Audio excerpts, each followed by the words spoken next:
this is Miss Tara from the Niles District Library. Another 10 questions program. We're here with Steve Wickens. And what do you do, Steve? I am a funeral director, or a mortician, and I'm the owner of Halbritter-Wickens Funeral Home here in Niles. All right, great. So something really cool is happening at Halbritter-Wickens coming up. Do you want to tell us about that? Sure. We are going to be a location for a movie that's going to be filmed in mid-July. So we're going to have a movie crew in our funeral home for about a week. So not only are you a mortician, but you are a movie star. Yeah. There you go. Maybe an extra. Okay. No speaking lines. But that's okay. You still Yeah. get to be in a movie. How cool is that? So kids, never give up on your dreams, because even if you're a mortician, which is awesome in and of itself, you can also be a movie star. That's so super cool. There you go. I'm so excited. All right, so we have got some great questions from Nicole Tiefenbach's class at Brandywine Elementary School. They're 6th graders. So are you ready to answer these questions? Sure. Let's dive right in. I'm telling you what, the kids in this community are so smart because they asked some really good questions. I'm so impressed. Yeah, I was very impressed by the questions. All right. So first thing I want to know is, how does cremation work and how long does it take? Cremation, of course, everybody's pretty familiar with cremation. It's the use of flame to break a body down to its component parts. The result of a cremation, you have cremated remains. Now, how long that takes is usually 2 to 3 hours, depending on the person, depending on some other things we won't get too deep into. But it typically takes about 3 hours, and then once there has to be a cool down period as well. So figure 4 to 5 hours total time from start to finish. Okay, great. So number 2, I'm gonna put on my teenager voice. Do you have to touch a dead body? Yes, I do. Well, I'm a funeral director, and that's what we do. We, when somebody passes away, whether it's at home, hospital, maybe it's a car accident, we respond to wherever they are. And so, yes, we do have to touch them, and because we do have to move them. And we also, kind of later on into the question is about getting them dressed, so we have to touch them then as well. yeah, I mean, that makes perfect sense to me. Yeah. Right. But you also have to think of it a little bit like a doctor. Yeah, When we're touching people, we're wearing what's called PPE, personal protection equipment. So you're talking gloves and gowns and masks and things like that. So we're not just touching. Yeah, and it's not a gross thing. It's a gentle Very gentle, very respectful. Very respectful, yes. So number 3, I thought this was a great question too. So is it your job to cut the body open and deal with the organs? And by this question, I'm assuming that they're talking about an autopsy. I would assume they're talking about an autopsy as well. Yes. Autopsies are done at, not at a funeral home. They're not even done at the local hospital. For this area, all autopsies are done in Kalamazoo, or in special circumstances, they have to go to other places. But for the most part, it's Kalamazoo at the medical examiner's office. They're the ones who are trained to do the autopsies. Now, where we come in is once that autopsy is done and they release the person back to us, we will go there, we'll take them into our care and bring them back to the funeral home. If they're going to have a visitation, so a viewing where the public comes in and sees them, then we will have to do an embalming. And at that point, yes, I will have to handle or treat the organs. Okay. So that's how that's done. But it's not done at a funeral home, no matter what you see on TV. Right. Okay. Number 4, so are dead bodies hard to put clothes on? And I never really thought about it, but that's a great question. Bodies seem to be stiff, so kind of like a Barbie doll. It might be. Yeah, it can be difficult. It can be difficult at times because depending on the situation, if the person has been embalmed and they're going to have a visitation, there's been an embalming, and what embalming is disinfection and preservation of the body. And so there is what's called tissue fixation. So it makes it so that people don't move around a whole lot. And so it can be very difficult to get somebody dressed. And it usually takes two of us to get one person dressed. Okay. So That's so yeah. interesting. So number 5, how do you become a mortician, and did you have to go to school? I would assume you would have to do some sort of schooling. You do. Pretty much every state requires that you go to a mortuary college of some kind. A lot of states are requiring an associate's or even a bachelor's degree. Okay. And then, like in Michigan, you basically have to have a bachelor's degree and 9 months of mortuary science. Okay. And then you have to do a year of internship at a funeral home.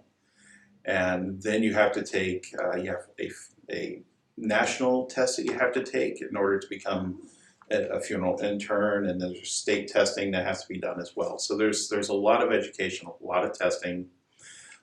Even after you're licensed as a funeral director, you have to do what's called continuing ed. So much like your teachers have to do continuing ed, we have to do that as well. Okay, I had no idea. That's so interesting. All right. So when someone passes away, do they stay the same weight as they were when they were alive? That's a fantastic question. Yeah, I never, again, you guys are so smart. It never even came to my mind to ask a question like that. Yeah. We were actually, my staff and I, we were talking about this question because that's one that we haven't been asked this in a long time. Okay. Because there's a theory out there, it's called the soul theory, that says when you die, you will weigh 21 grams less than when you were alive. This is all based off of a study that was done in 1907 where a doctor was weighing people who had volunteered before they passed away and then after they passed away. And he was noticing this roughly 21 gram difference. And so in his mind, got to remember this is 1907, right. That was how much a soul weighed. Okay. But they've proven since then that you weigh the same when you die that you did when you were alive. So it actually, he only did the study with 6 people. So in order for it to actually have been a valid study, you have to do what's called the law of large numbers. Ask your math teachers about that. And so they'll be glad to talk to you about the law of large numbers. And so it's been disproven many times over the years. But so yeah, given everything the same, you weigh the same when you die as when you were alive. Okay, there you go, kids. All right, math teachers, you're up. Next question. Number 7 from Mrs. Tiefenbach's class is, how long does it take to prepare a body for a funeral? Another good question. Yeah. And again, a lot of this depends on the situation. You have to keep in mind, if we're talking somebody who passes away, nothing extraordinary, it can take anywhere from, we have to do the embalming, which can take several hours. You have to dress somebody, which can take up to an hour. You have to do their makeup, so cosmetics. Mm-hmm. A lot of times you have to call in a hairdresser, and so the hair has to be done. You have to get them placed in the casket and set up so that they look appropriate and nice. Mm-hmm. So it can take a lot of time to get somebody ready. So I would say on average we're probably talking 8 hours, but it's spread over several days. Right. Just for one person. If there's other circumstances, if let's say they were in a car wreck. Yeah, we do make people look presentable after they've had trauma or accidents like that. So that can take even longer.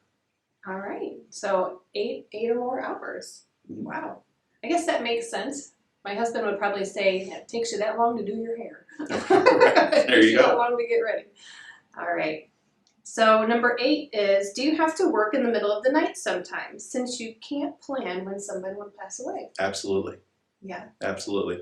We are on call 24 hours a day, 365 days a year. And you can ask my kids how many times I've had to leave birthday parties, family gatherings, celebrations, because somebody has passed away. Yeah.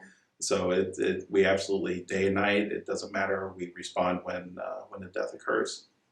Right. So it can make for some very long nights, and you're very tired the next day, and you still have, a funeral that you have to work and families that you have to meet, and all the paperwork that goes with dealing with somebody. Yeah. So, yeah.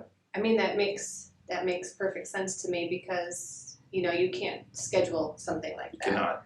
And you have to be ready at all times. Right. And we do, just kind of a follow-up on that, we do, we're on call certain nights, certain days, things like that. So we trade off because there's more than just me. I'm not the only funeral director there. So we take turns being on call so that it's not the same person every night, and then having to work a full day the next day.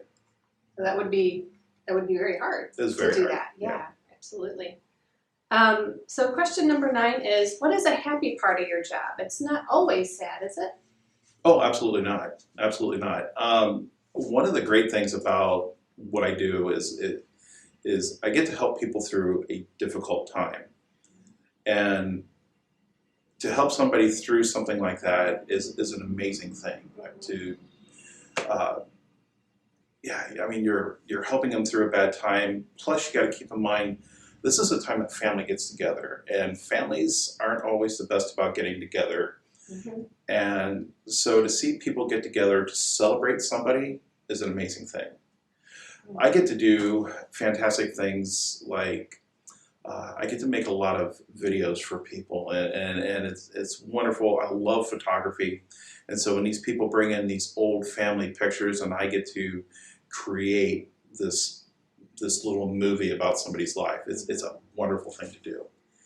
And at the end, once everything is done, and you get a hug from the family, and they tell you that you've made it better for them. Mm-hmm. We're never going to.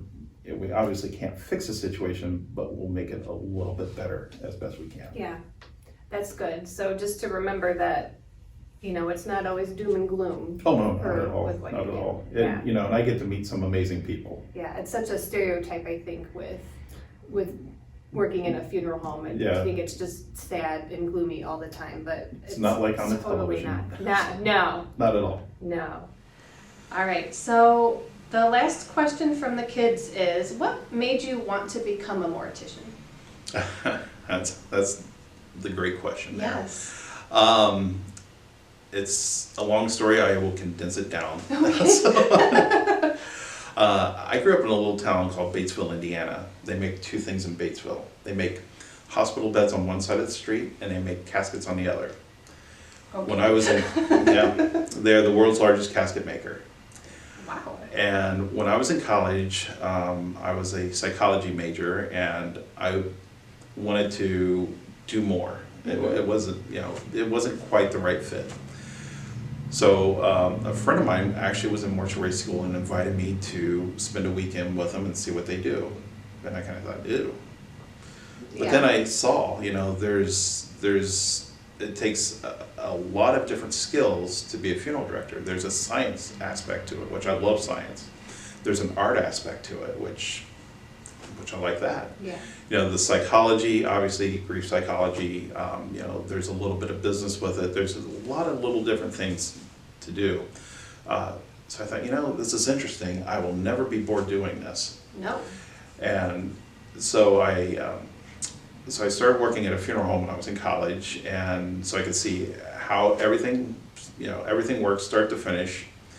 And I decided, this is what I wanted to do. So I went to mortuary school and got my mortuary degree. Okay. So that's kind of the short version of how I became a funeral director.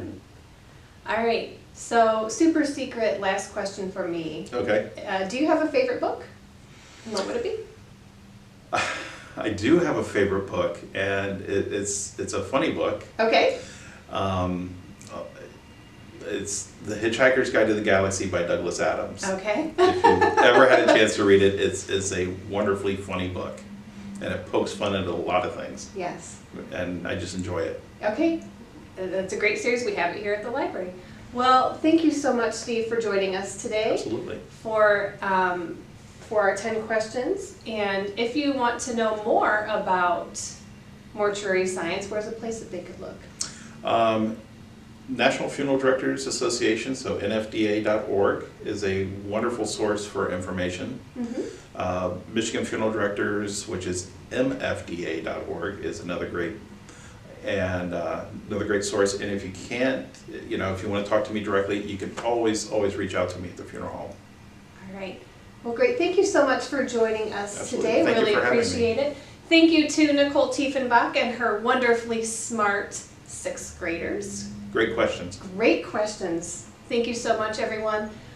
Make sure to subscribe to Niles District Library Virtual Programming. The link is down there somewhere. So make sure to subscribe so you can see all of our other 10 question videos that we have. Thank you so much for watching. We'll see you next time. Bye, friends.